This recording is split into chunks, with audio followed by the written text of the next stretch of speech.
Ya, ya dirusak atuh dah sayang barang dirusak-rusak itu. Masuk rumah sakit. Ayo. Lebar atuh Cak.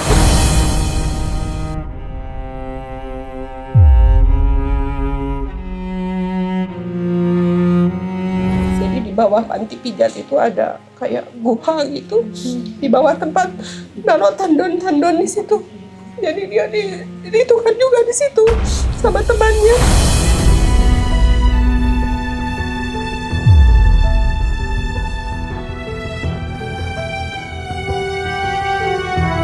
Apa-apain tuh ngomong semua teh sama saya. Jadi emosi saya tuh ini ya. Jadi saya seret anak saya datangi si pelaku. Nggak ngaku.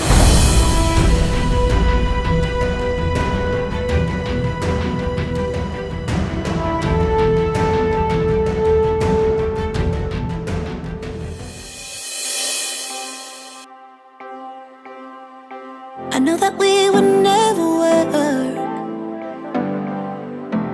I know that someone would get hurt. Assalamualaikum warahmatullahi wabarakatuh. Nah, ini aku masih di daerah Bandung. Aku dapat informasi ada anak umur 19 tahun yang dia ini pernah diperkaos oleh 3 orang dan disekap, diculik, membuat dia trauma itu di daerah Kalimantan. Pada saat dia balik ke Bandung sudah menjadi depresi atau skizofrenia.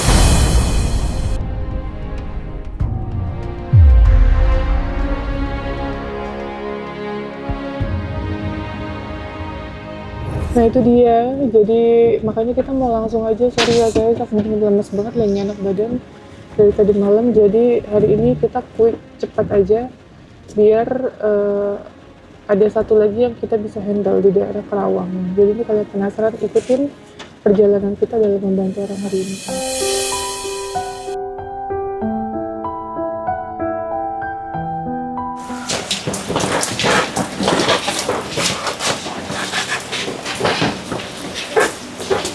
Ya.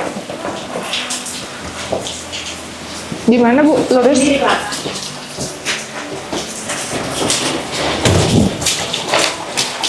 Kenapa?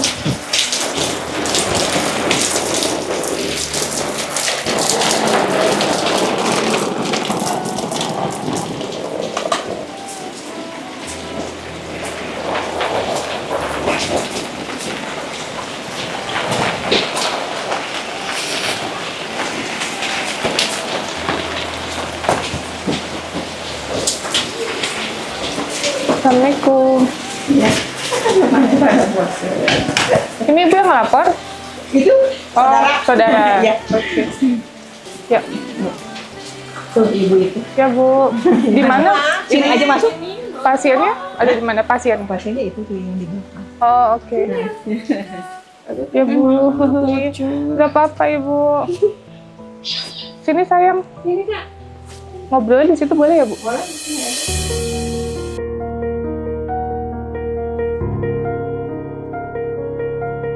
Oke. Ibu yang lapor selaku dari mamanya. Oke, gimana Bu ceritanya?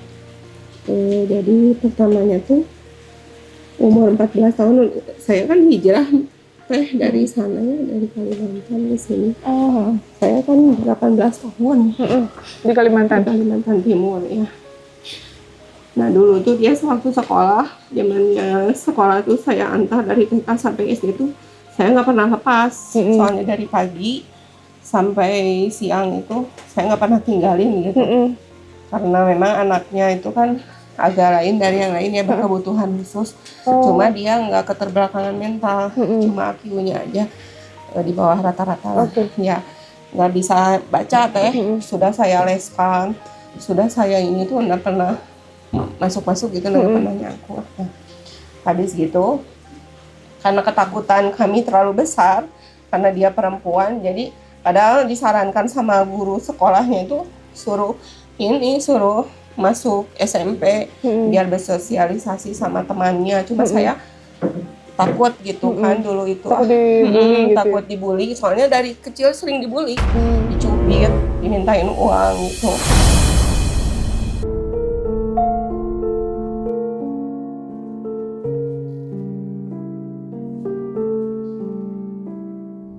Nah habis gitu tuh karena ketakutan kami terlalu besar, akhirnya nggak saya sekolahkan gitu. Saya mikirnya nanti aja di umur 17 saya arahkan dia ke kayak keterampilan, misalkan kursus apa-apa gitu.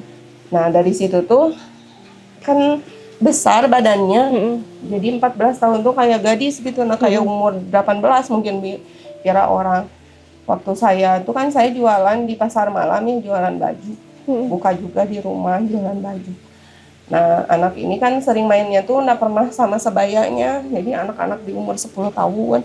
Karena dulu bilang dokter tuh, Bu jangan heran karena pengaruh dari obat, nanti suatu saat misalkan kalau anak ibu di umur 15 pola pikirnya agak Masih turun ke anak-anak bawah ya. Makanya bertemannya tuh sama anak-anak kecil. Nah habis gitu tuh pas umur 14 sering ada laki-laki ya namanya ini di pasar malam mungkin kenalan. Cuma kan nggak saya pegangin HP waktu itu. Jadi ngasih nomor WA bapaknya waktu itu. Nah nge-WA ke bapaknya gitu. Raisa cantik bilangnya. Gini-gini sering nelpon. Cuma bilang bapaknya tuh dikasih pemahaman dari awal sama bapaknya. Maaf ya yang kamu telepon atau kamu chat ini anak di bawah umur bilangnya. Terus dia nggak ngerti, kamu chat apapun juga nggak akan paham gitu. Nah cuma dia tuh kayaknya nggak gubris teh. Jadi dia cari-cari tahu ke teman saya, kan di situ ada yang sering dia datangi jualan makanan kecil gitu, nah kayak sosis itu, dia pura-pura makan di situ. Nah habis pura-pura makan tuh mungkin tahu kan dari teman saya kalau anak ini tuh memang Sendirian. maksudnya tuh ini bilangnya anak ini nggak bisa baca mungkin. Jadi dari itu tuh dia mikirnya oh kalau aku apa-apain mungkin dia nggak akan ngomong.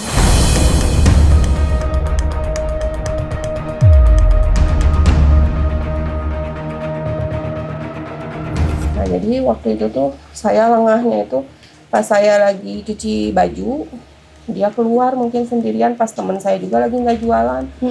Jadi si itunya tuh si apa namanya?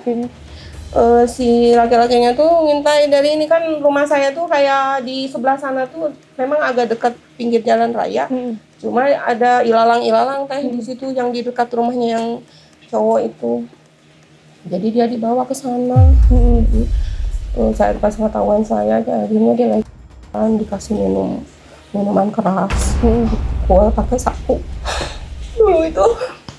Nah habis gitu tuh dia tuh nggak pernah ngomong sama saya teh. Kalau anak itu memang nggak tertutup. Yang penasaran tuh teman saya yang jualan itu nanya, Caca kamu dari mana? Kok bilangnya kayak lusuh gitu kan?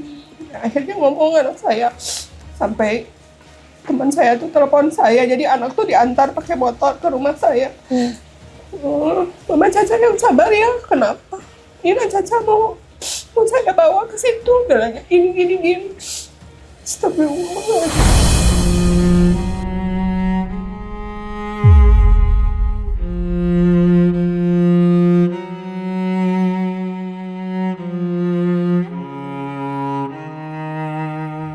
Akhirnya saya ada di situ kan cari tahu perlindungan anak dan perempuan. Saya lapor ke Bu Rina Jainun waktu itu, dibantu dia. Di Kalimantan. Di Kalimantan waktu itu saya kan suami saya ngemaksim teh. Jadi pulang bapaknya ngantar saya untuk laporan di BAP. Agak lama kalau yang waktu kasus pertama itu 2 harian lah mungkin saya waktu itu di BAP itu. Nah habis gitu tuh waktu itu ada Kemensos, perwakilan Kemensos aja, Dinsos semua tuh pada ini kan, dia pada datang tuh agak dihalangin sama perlindungan anak dan perempuan itu, nggak diizinin, nggak tahu. Saya tuh dikira sombong gitu. Nah untung yang dari Kemensos itu ketemu sama kakak saya. Ada kakak saya waktu itu di situ cerita, ibu rumahnya di mana, ini. Akhirnya mereka datang ke rumah kakak saya. Bilangnya, saya kesini bukan mau apa-apa Bu, saya mau nawarkan bantuan. Bilangnya, siapa tahu ibu butuh BPJS, bilangnya atau apa, gitu kan ya. Nah akhirnya anak ini dipisum waktu itu. Terus ini ya hampir 1 bulan teh ngejar pelaku tuh. Saya biarkan dulu di ini dulu kan. Pelakunya kabur? Kabur ya. Karena tahu udah dilaporin? Enggak, soalnya nggak tahu. Cuma dia kayak firasat Curiga gitu ya? dia curiga, kabur. Sampai dia pakai celana pendek lari dia ke kayak sawah-sawah gitu. Nggak ketemu, akhirnya dicari sama polisi 1 bulan, akhirnya ketemu. Ketangkap ya. Nah habis gitu tuh aku bilang kok anak ini waktu itu belum terlalu ini kan parah ya biasa gitu, nanda kelihatan maksudnya tuh gimana gitu.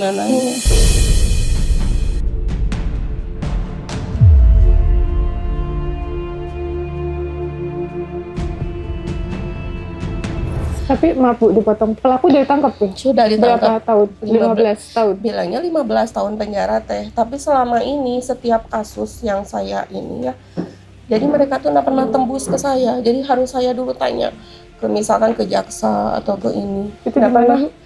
Ya di sana di Kalimantan Timur tuh nggak pernah ada surat tembusan ke saya gitu nanti. Maksudnya kalau orang tuh ini Bu hukumannya sekian. Ini Sidang udah sekian. disidang belum? Sudah. Oh udah. Sudah waktu Caca umur 14 tahun didampingi sama perlindungan anak dan perempuan.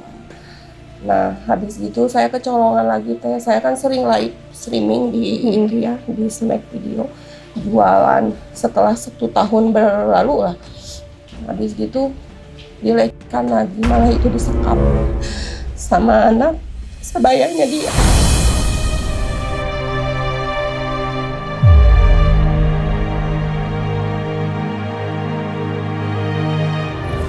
Umur 16 tahun. Jadi waktu itu dia umur 15 tahun sama 2 orang. Antara jarak kejadian sama rumah saya tuh beda mungkin sekitar 50 meter lah. Itu pinggir jalan. Jadi di bawah panti pijat itu ada kayak guha gitu. Di bawah tempat naruh tandon-tandon di situ. Jadi dia ditukan juga di situ sama temannya.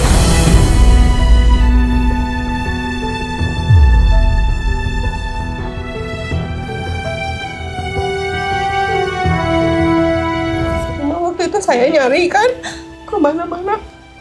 Malam-malam waktu itu 10 malam. Biasanya anak ini nggak pulang, kok ini nggak pulang-pulang, saya bilang gitu. Jadi saya ke tetangga nyari, tapi orang-orang di situ kan sudah paham anak saya gimana. Gitu. Oh, Mama Caca tadi dia ngejar ini, bilangnya. Fajri sama Adit gitu.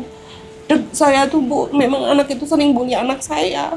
Sering dikacak, sering dipukul. Dimintain uangnya, kadang uang saya, kadang dicuri. Di pasar waktu mau ke pasar malam tuh diambil.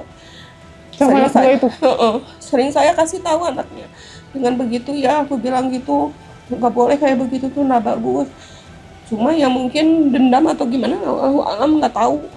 Nah, habis gitu tuh saya langsung menuju rumahnya. Saya marah kan sama orang tuanya, mana aku bilang itu si anak ini, gue bilang gitu. Gak ada bilang nonton jaranan, gak mungkin saya bilang gitu, pasti ada di itu Caca lo ikutin dia, gue bilang gitu. Enggak ada.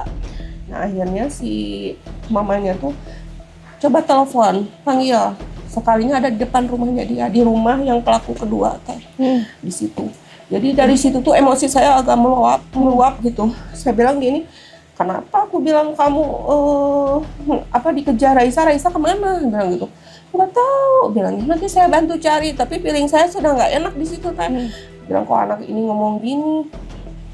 Saya coba sekalinya mutar dia ke arah sana. Ya itu larinya tuh ke arah panti pijat situ. Jadi mungkin didoktrin anak saya tuh. Caca nanti bilang ya, kamu mungkin ketemuan sama laki-laki. Jadi anak saya tuh kayak ketakutan teh waktu ketemu sama saya tuh. Jadi mamanya yang pelaku tuh kan guru, telepon saya. Mama Caca ini sudah ketemu ini, Raisa bilangnya. Habis ketemuan sama cowok, sudah, saya bilang gitu. Tapi anak berdua itu ada di depan rumah saya di situ. Lihatin Raisa itu tuh, saya bawa masuk ke dalam. Saya suruh bapaknya pulang. Ya, bapaknya tuh lagi ngemaksin juga pulang kan. Bapak ini anak gimana? Balikin sama bapaknya. Coba kamu ngomong, bilangnya kenapa? Bilangnya gitu. Aku disekap Pak, bilangnya gitu.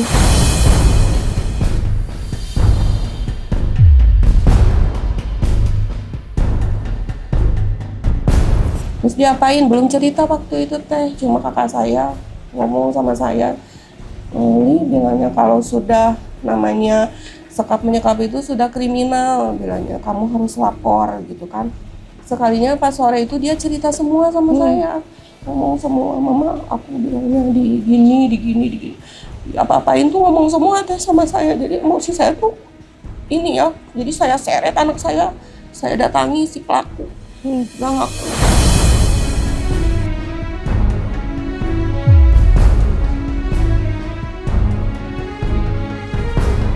Sampai bilang demi Allah sama mamanya, sampai mau ini setrika tuh, dia tetap bertahan nggak ngaku pokoknya.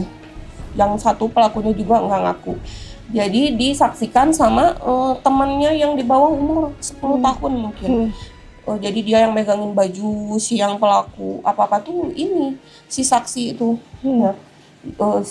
Jadi bertiga tuh ada di situ datangan, nggak ngaku. Jadi semua tuh diinikan kayak anak saya pembohong gitu. Saya tuh nggak mau, sudah anak saya begini, saya bilang gitu, ini lagi diginikan.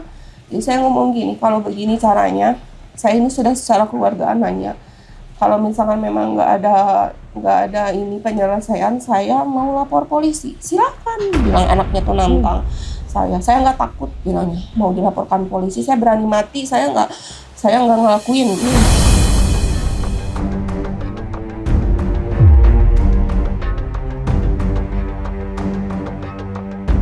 Sudah, akhirnya saya dibantu LSM. Waktu itu ada teman saya yang ini LSM, kalau yang perlindungan anak dan perempuan itu, waktu itu saya minta bantuan itu karena dia ada LSM nggak mau teh. Jadi bilangnya satu-satu nggak bisa, bilangnya jadi ibu ini aja ke LSM. Ya sudah, saya ini kan ke LSM ngehargain itu kan.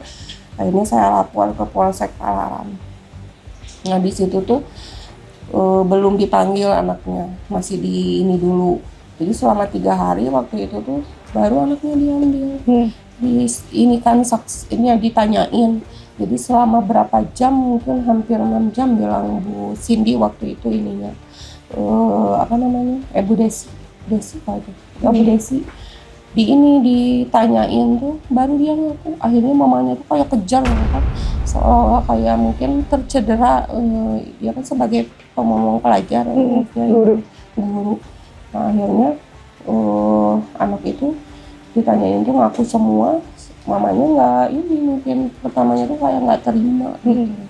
Saya laporkan ke polisi tuh, keluarganya yang itu tuh nggak terima, kalau yang satunya yang manut-manut aja. Jadi dia ikut ini juga ke saya. Jadi selama saya diam di situ, saya di rumah sendiri kayak diintimidasi teh. Jadi mana anak saya ya sebagai korban. Tapi udah ditangkap? Sudah. Oh, ditangkap. Cuma maksudnya tuh saya yang itu kayak nggak adil gitu. Nah mulai anak ini agak bermasalah itu dari situ. Ini kan rumah saya ya. Jadi si jendela kamarnya tuh kehadap ke rumahnya yang pelaku itu yang paling utama lah. Karena waktu itu tuh mama, kok dia nggak ditangkap, kok dia enak, bilangnya masih ke sekolah, bilangnya, terus kok nggak dipenjara. Jadi dikasih kebijakan sama hakim tuh dia masih sekolah.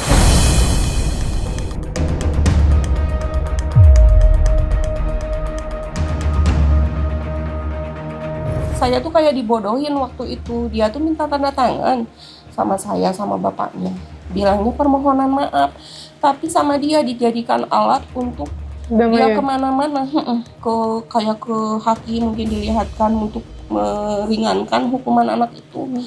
Saya tuh sakit hatinya dari situ. Ibu nggak baca dulu? Apanya? Iya, permohonan maaf aja di situ. Bilang RT kan, jadi RT tuh malah bukannya ini ke korban, malah dia tuh ini ke pelaku, terlalu condong gitu. Nah, tanda tangan aja di meja itu, nggak bilangnya permintaan maaf aja, ini sebagai arsip aja di RT, sekalinya dipakai buat ini, dua-duanya itu dipakai ini sampai apalagi yang satu sampai sujud-sujud di kaki saya, kasihan anak saya gini-gini. Setelah selesai itu berulah lagi. Jadi si suaminya tuh hilir mudik di depan rumah tuh. Kadang ada kan anak saya yang sudah nikah, satu, nggak tahu kalau itu tuh bapaknya pelaku. Sampai dibenceleni, mau diajak kelahi. cari gara-gara terus. Yang saya takutkan tuh anak saya keluar waktu itu dia bawa senjata, takut gimana-gimana ke anak saya. Sampai saya pernah ngomong gini, aku bilang, saya laporkan anak kamu. Masa saya harus laporkan kamu juga sebagai bapaknya, saya bilang gitu. Hidup saya nggak nyaman, sampai saya laporan sama ya penyidik itu, Bu, saya nggak nyaman. Tolong lindungi saya bilang gitu. Di sini saya korban, tapi kok saya yang diintimidasi, saya bilang gitu. Mana keadilan buat saya bilang.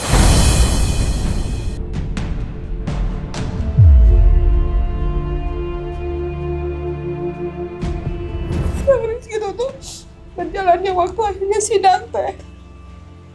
Kecewa betul saya. Dia coba dijatuhin hukuman 1 tahun penjara.